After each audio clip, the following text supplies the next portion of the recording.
Consciousness, Joseph Benner, paper number 33, September 1931.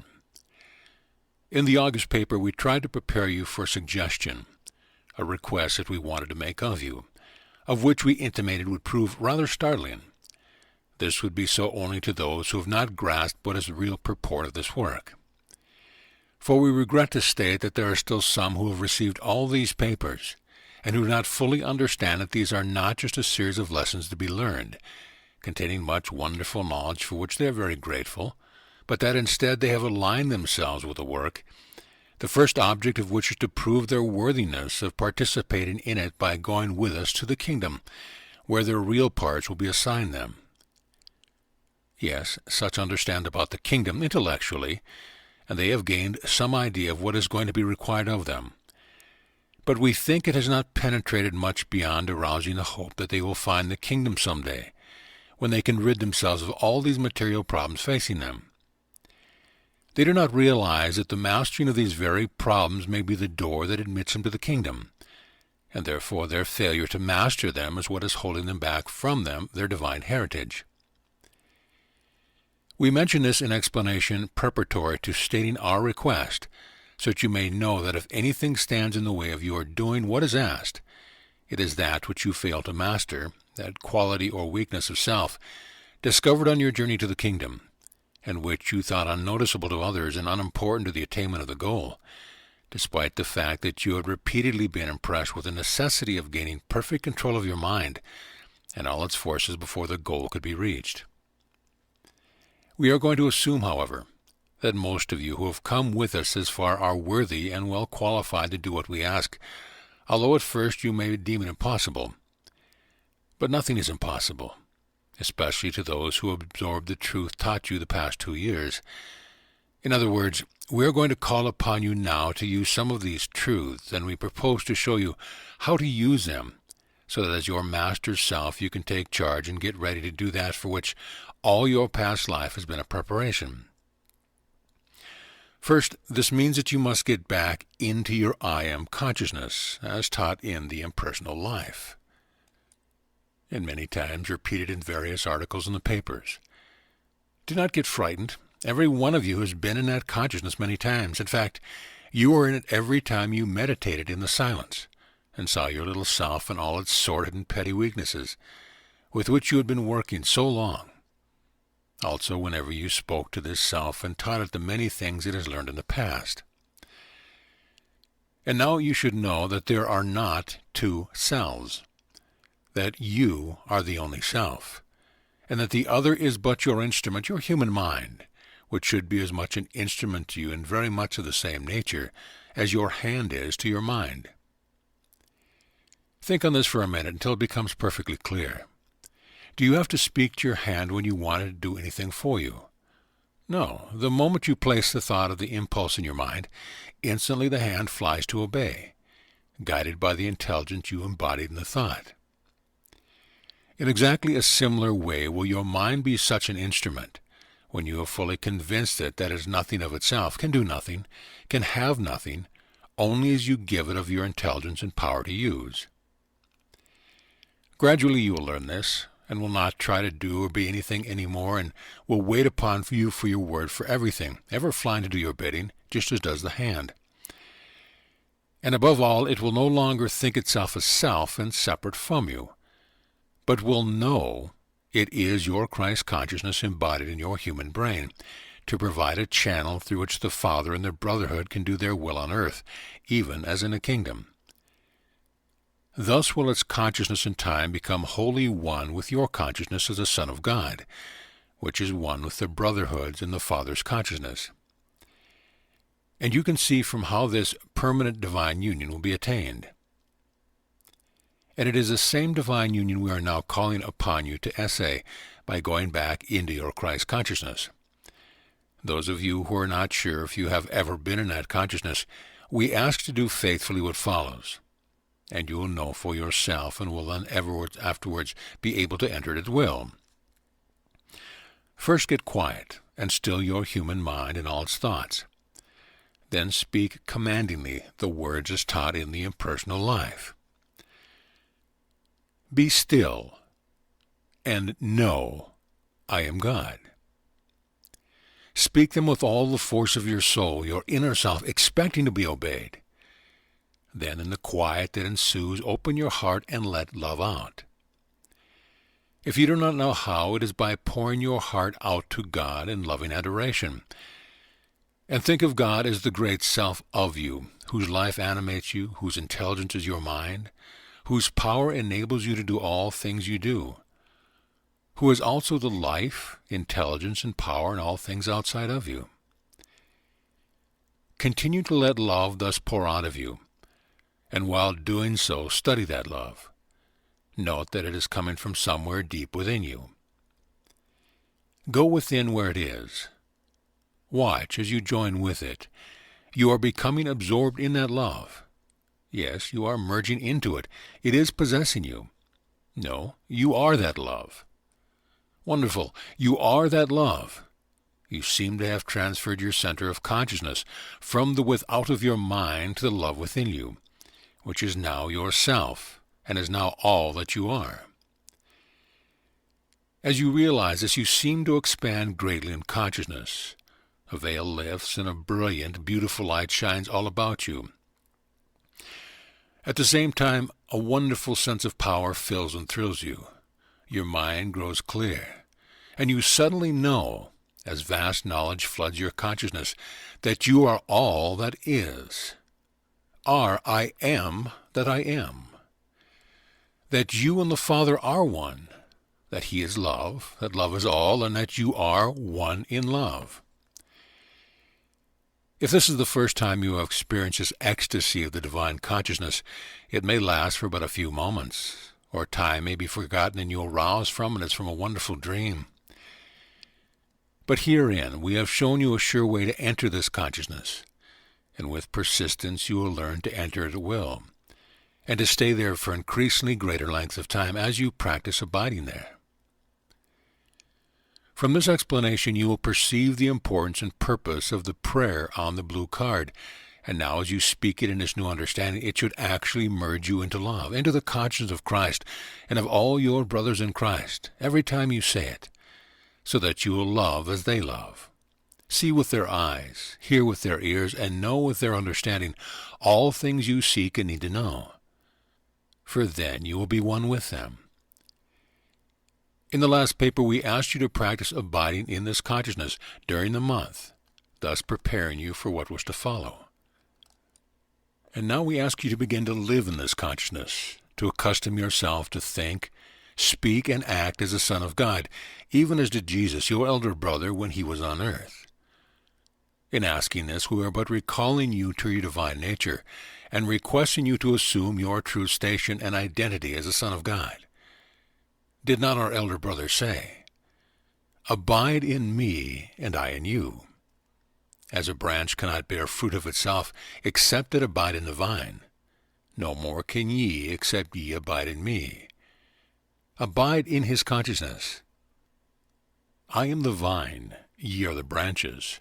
He that abideth in me, and I in him, thus becoming one with him in consciousness, the same bringeth forth much fruit. For without me ye can do nothing. John 15:4-5. Remember, you, the Christ of you, are speaking these words to your human mind, telling it that its life and consciousness come from you, even as the life and sap of the branches come from the vine, and without the two being joined there is no life. Therefore bring the consciousness of the branch, your mind, into complete oneness with your divine consciousness, so that its life can be complete as it longs to be. Do not think this impossible, because of the cares and concerns of the world. For why, think you, did the Master lead you to this work and cause you to follow faithfully with us for 2 years on our journey inward to the kingdom? Has he not pointed out all the things met with on the way and explained carefully the significance, how to master and transmute their forces and pass on? And have we not arrived at the door of the kingdom, and are you not prepared and ready to enter? Then why hesitate? You have all the knowledge necessary, you have all the power. For who are you? You are the Son of God, And are not this doubting, hesitating, shrinking part of you, which is only your human mind, that eventually must lose its identity as a separate self? The dominance over your soul consciousness it has held so long has been greatly weakened by the truth taught it, and its influence will disappear altogether when you compel it to come within into your divine consciousness. What it sees and learns there will convince it that the only life and the only happiness is while abiding there with you. You have remained out in the separate consciousness long enough. All your mortal life, the real you has been teaching and preparing your mind for this step. It really understands, sees the uselessness of further struggle, and but awaits for you to assume mastery over it and compel it to come and abide with you within and be servant you have been training to be. For as many as are led by the Spirit of God, they are the sons of God. Romans 8:14. For I reckon that the suffering of this present time are not worthy to be compared with the glory which shall be.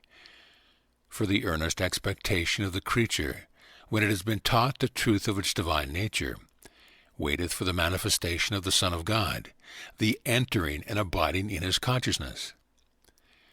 Because then the creature, the self created by the human mind, itself shall be delivered from the bondage of corruption into the glorious freedom of the children of God. Romans 8:21. How perfectly the above describes it, Paul truly understood. Now for the practical way of doing this. There is but one way. First, by seeing and knowing yourself as a son of God, and then by acting as one. This can only be accomplished by earnestly studying all that has been shown, proving that you and your higher and true self are a son of God, and thereby convincing your mind that it is so. To assist further, we quote the following from 1 John 3:2.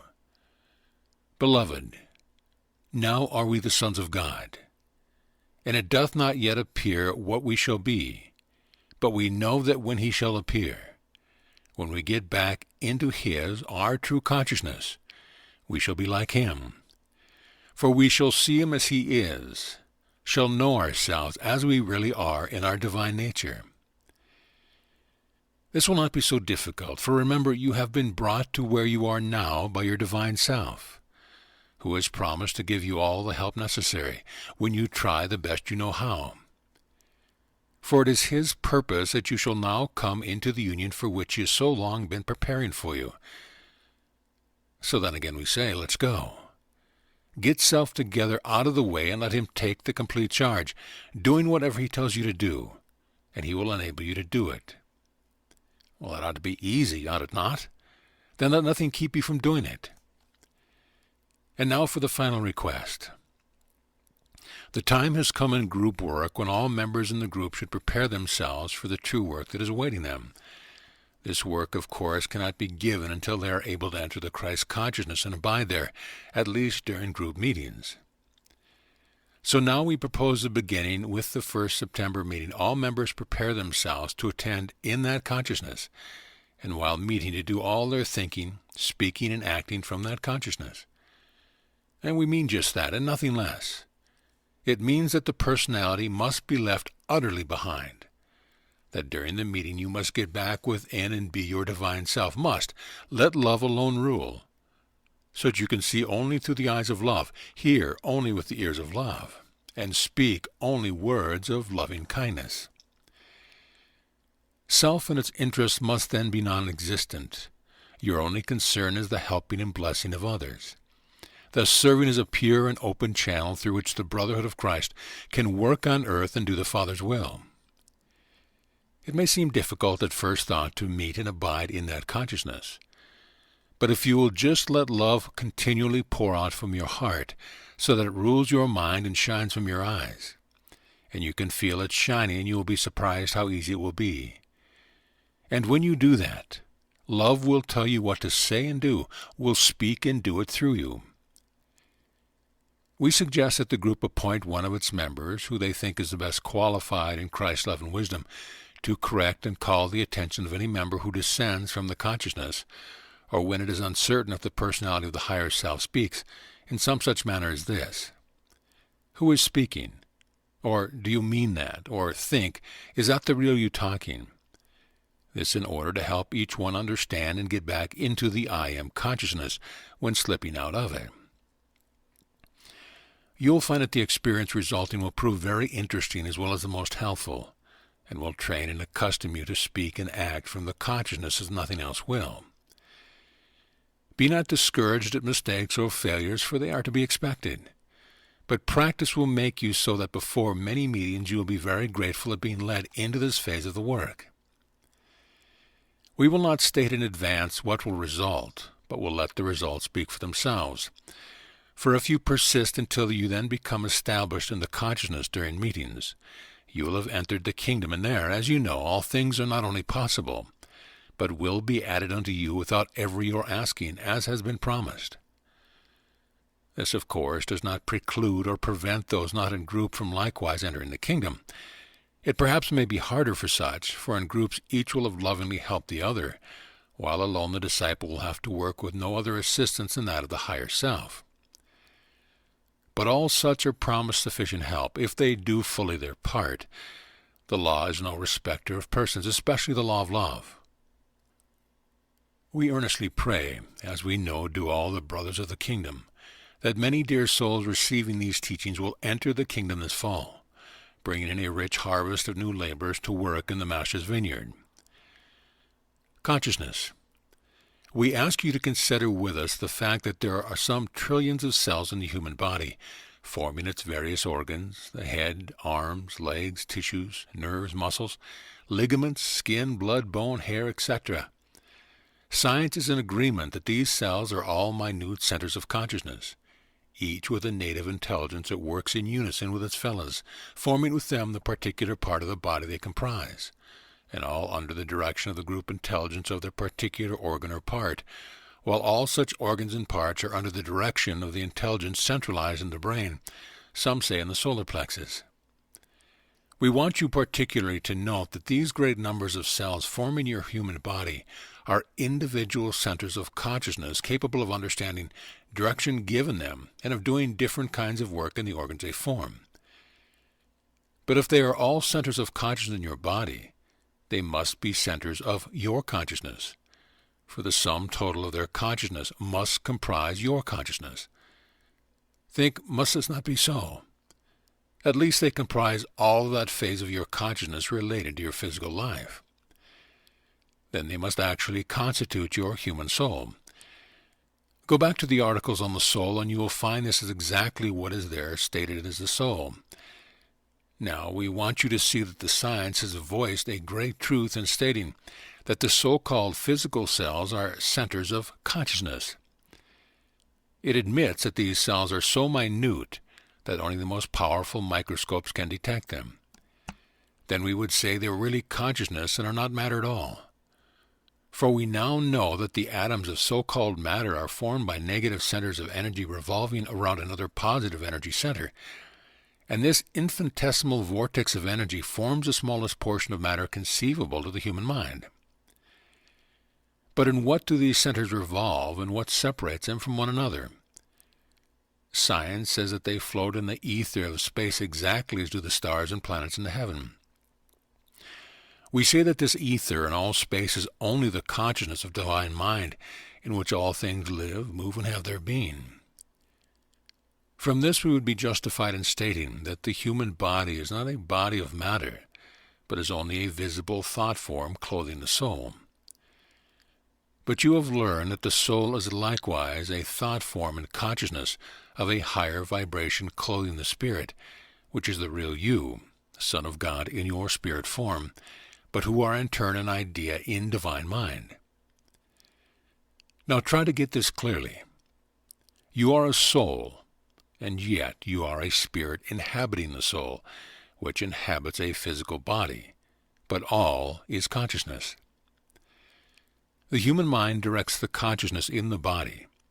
The soul directs the consciousness of the mind. The spirit directs the consciousness of the soul, and God directs the consciousness of the spirit. In other words, the direction has to be relayed down through the different directing agencies until the consciousness of the lowest receives the direction of the highest. And that seems to be the purpose of life, to purify and perfect these different agencies so that they will all be open, selfless channels in order that the direction of the highest can be perfectly received by the lowest, and the divine will may be done on earth even as in heaven. Now let us see what practical use can be made of this knowledge. We have seen that all is consciousness, that there is only one consciousness, which we call the consciousness of God or divine mind. We have also seen that this consciousness can be relayed down or transmitted direct from divine mind, even to the consciousness of the individual cells constituting the physical body. But we have learned that this can be done only when the human soul is pure and selfless enough, and then only through a human mind that is also selfless and under perfect control. For know that just as the spirit, or the higher self, works only through the soul, so the soul works only through the human mind. But before the higher self from the soul can direct the human mind, or before the mind can consciously receive such direction, the soul must learn to cooperate with the higher self, and it can learn this only through experience gained when in a physical body, which means through the lessons learned and taught it through the human mind. In other words, the human mind is the soul in expression on the physical plane, no more and no less. In expression they're either for the experience needed, consciously needed by the soul, but unconsciously by the mind, or to accomplish a definite purpose under the conscious direction of the higher self, conscious both to the soul and more or less to the mind. Think this over until it becomes clear.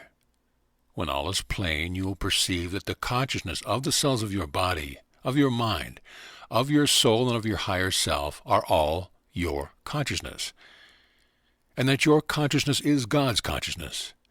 And when you truly know this, then there are not 5 different grades or planes of consciousness, but only one, God's consciousness, now yours. But what avail is it to you?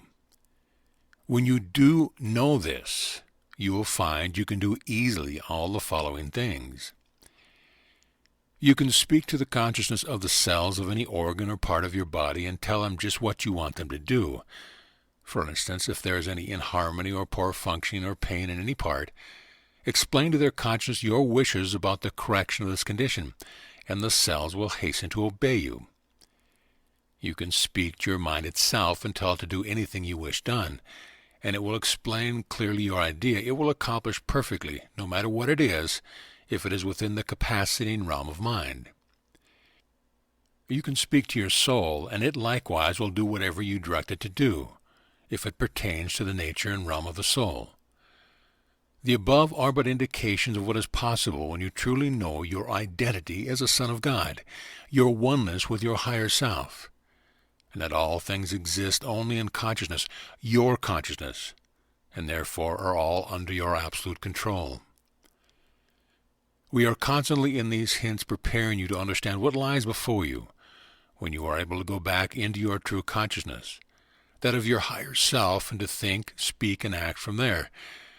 For when enough of you can do what we intend to give definite and detailed instructions how to speak effectively to the cells of your body, to the human mind, and to your soul, so that they will always render perfect service and produce for you any desired results. Remember, you are a spiritual being, a son of God, that the Father and you are one, and that all that the Father has is yours, all of his wisdom, love, and power, to use in the out-manifestation of his will, which simply means to make his outer expression, your soul, mind, and body, even as he is, all good, all perfect, all rich, all happy, all harmonious, all perfect. These statements are not meant to be merely read and accepted as a beautiful theory of what you can do, but are given you so that you may try with persistence to prove their truth, so you will know for yourself. For if you do prove them, you will have uncovered the most wonderful and most desirable knowledge that could be given you for use in your human affairs. In fact, it will enable you to bring these affairs into perfect harmony and consonance with your true life in the kingdom. Therefore, heed these words and win this priceless gift. Those who are worthy will be given all the assistance needed. a statement of being, to be studied and repeated daily as many times as possible, until the mind fully accepts its truth and you find yourself speaking and acting in its consciousness. I am a son of God, a spiritual being, living always in the kingdom of divine mind. In this, my true consciousness, there is for me no lack or limitation of any good thing. From my human mind's viewpoint, however, there is no direct evidence of this. Yet I am teaching it through long, hard experience, bringing to it much struggle, suffering, and failure, that the human self of itself is nothing, can have nothing, can do nothing, and that I am all that it is, that I give it all that it ever gets and empowers it to do all that it ever does. So that now it is learning that it is not, and that I alone am, that I, as a son of God, know all things and have all power, that whatever the Father has, the Son has, and likewise what the Father has, his human reflection must have, that it therefore has it always, has all good things ever available when it comes back into my consciousness and sees there with my eyes. From this it glimpses that it is but an instrument that I am preparing, purifying, and perfecting through these experiences, apparently getting it ready for some use I intend to make it of later. It is thus realizing that with my being a son of God, and thereby having all things, I naturally have no desire, no need, except that of expressing my perfect life through it, my human self. And if it feels a desire or a need, it is but an indication that the thing desired is about to manifest, otherwise it would not be felt. That being so, it is gradually realizing, for it also there is no need, all good things being always present, and it is learning to let go of its personal ideas, desires, and opinions, and go about its business unconcerned, knowing that all needed things will be taken care of and provided by me, as surely as the lungs will receive air in the next breath. It is likewise learning to pay no attention to appearances, and what seems real and important to the outer senses are but thought pictures formed in the mind, in which, if good, falls far short of the goodness and perfection that are ever seen in the divine mind. Or of bad or undesirable, such do not exist except in the mortal mind. Therefore, it is perceiving that in order to see the truth, it has but to close its mortal eyes and mind and to look with the eyes of spirit, my eyes, when all the riches and glories of the kingdom shine forth and are clearly visible. When one thus sees reality, all the illusions of separation disappear, even as when looking at the sun there are no shadows, all is light.